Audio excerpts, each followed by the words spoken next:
Welcome to our second quarterly call of 2017. We've muted all the phone lines, and Peter O'Keefe and Justin Stevens have the microphone. This call is being recorded and will be available for replay by visiting www.o'keefestevens.com and clicking on the Resource tab and clicking on the Value Conversation link.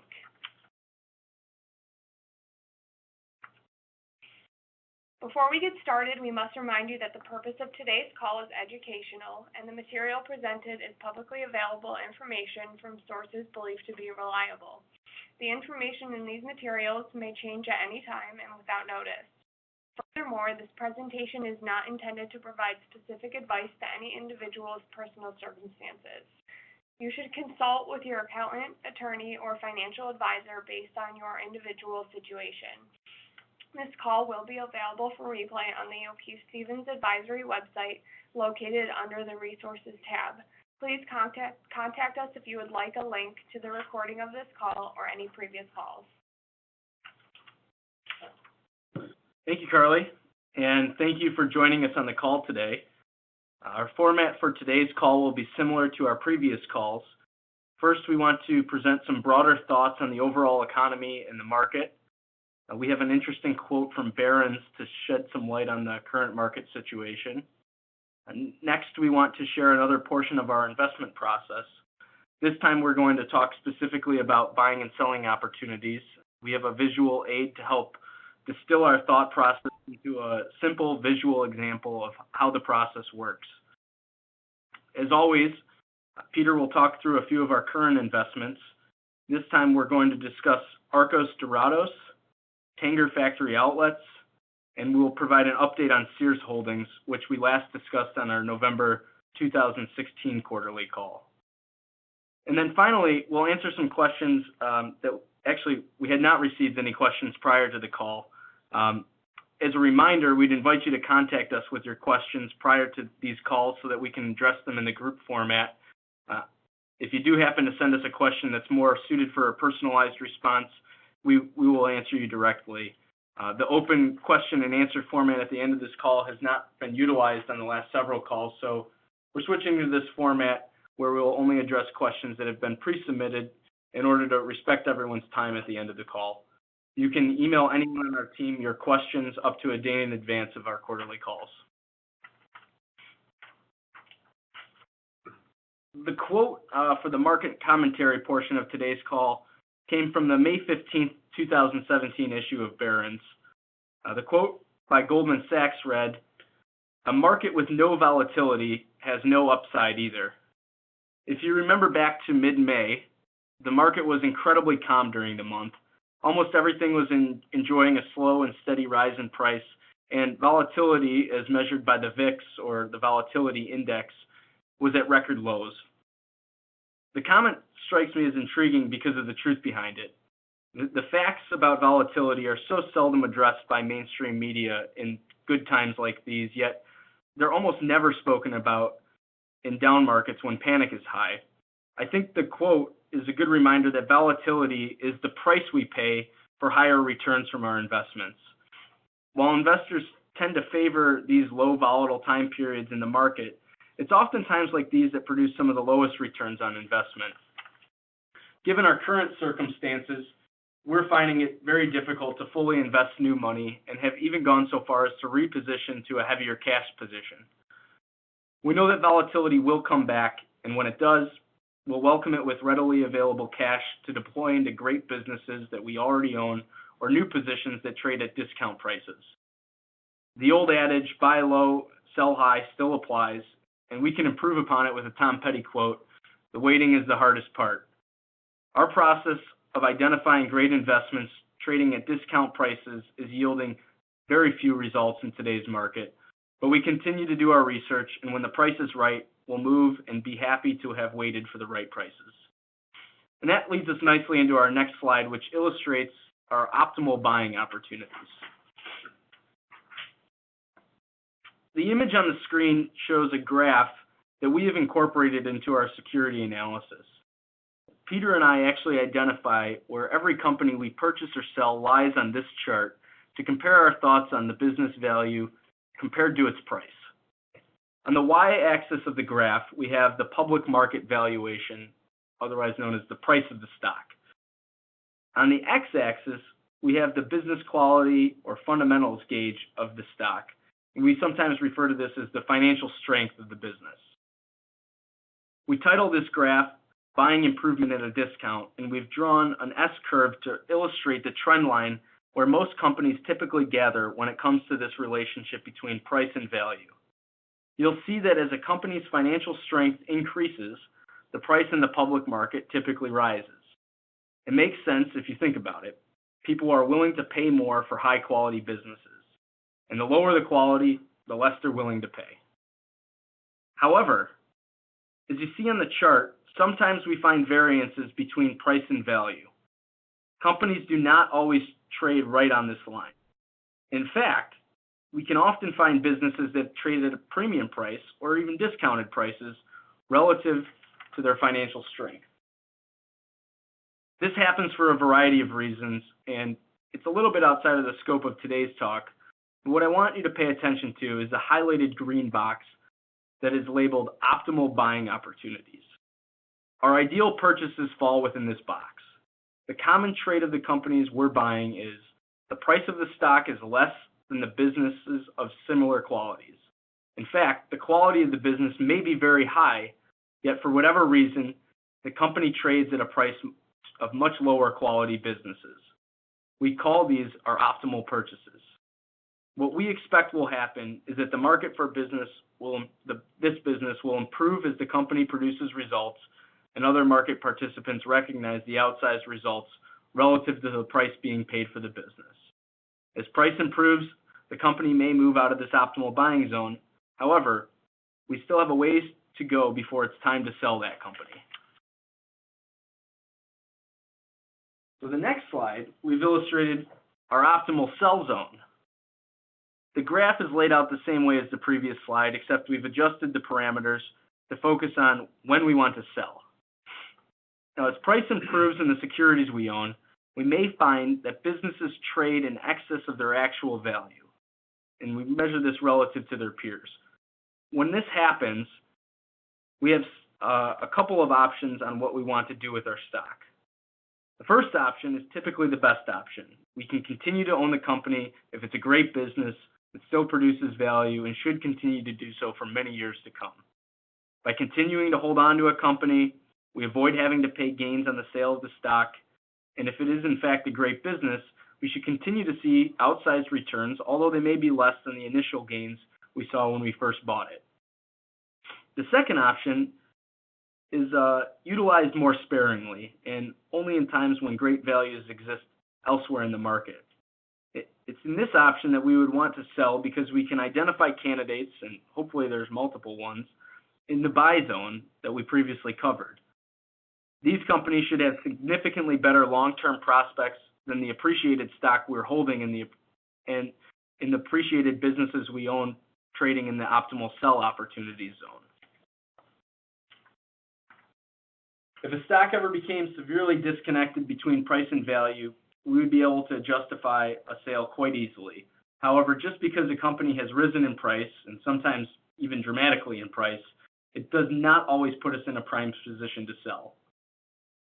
The box on the chart should be smaller, actually, to indicate our actual selling preferences.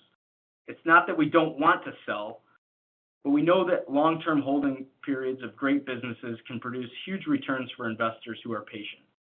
We emphasize this because it's crucial to your success as a client. As I said earlier, the waiting is the hardest part. If we've done our homework on a company, and it's a good one, the chances are good that the ideal holding period is many decades. So Peter, that brings us to your talk on a few of our current investments. Thanks, Justin. The first company I want to review is Arcos Dorados. Arcos Dorados is Latin America's largest restaurant chain and the world's largest McDonald's franchisee. The company owns over 2,000 McDonald's restaurants with operations in 20 countries in Latin America and the Caribbean. We began our position in 2014, a little less than 3 years ago, after the company's operating earnings declined significantly from the previous year due to the weakening of the South American currencies and the weak economic conditions. Our economic thesis was that the currency and economic headwinds masked the underlying financial performance. We were able to buy the business at less than 50% of revenues at about $6.25 per share, down from its high of $29 in 2011. And finally, we believe that Arcos Dorados fundamentally remains strong and that the company had many advantages. Chief among these advantages is the large and growing middle class in Latin America and the strong brand recognition of the McDonald's name. During 2015, the company slowed down new store openings and capital expenditures for the short term to deal with the weak economic conditions. During 2016 and in the first quarter of 2017, we are starting to see improvement in the company's performance.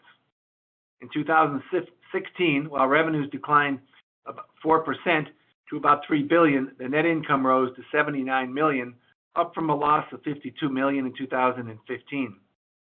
In the first quarter of 2017, revenues rose 18.7% to $781 million, and net income rose to $40 million from $16 million in 2016.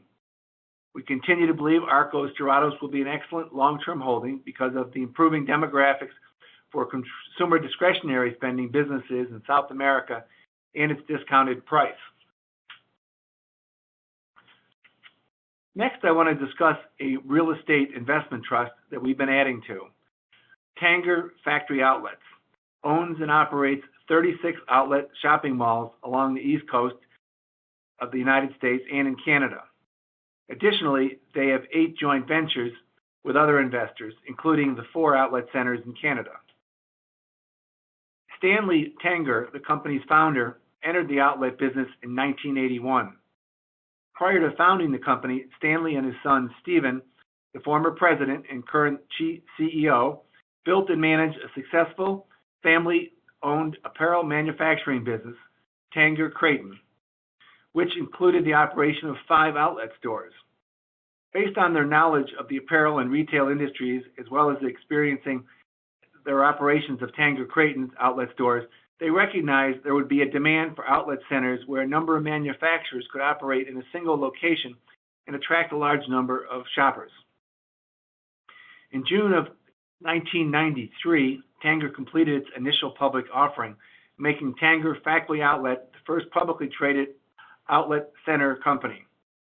The company has had a solid track record of success and in the outlet industry for the past 36 years.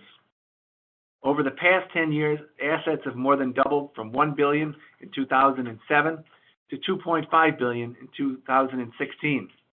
The dividend has increased annually since its initial public offering in 1993. Occupancy at the outlet centers has been 95% or greater at year-end every year since 1993, and its balance sheet is strong with total debt to total assets of about 50%. The company has been growing by building approximately 1 to 2 new outlet malls each year, as well as buying out some of its interest with its joint venture partners. We feel that the recent price decline in retail and real estate investments has created a great opportunity to add to our position in the company, as it now trades at its lowest level since 2012.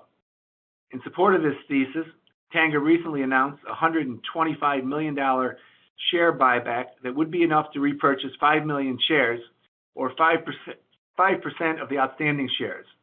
It is important to note that in May of 2017, just last month, Stephen Tanger stepped down as president of Tanger Factory Outlets, and Thomas McDonough, a longtime member of the Tanger team, was promoted to president and COO, and Stephen remains the CEO. So finally, I thought it would be helpful to provide an update on Sears Holdings, which has received quite a flurry of media attention over the past several months due to store closings and bankruptcy rumblings. We began purchasing Sears Holdings last year with our investment thesis focusing on the value of its huge real estate holdings. Sears was once the largest U.S. retailer and has been struggling to turn around its business for years amid intense competition from Walmart stores, Amazon, and others. Sears made several announcements in late 2016 and early 2017 in the effort to right-size the business.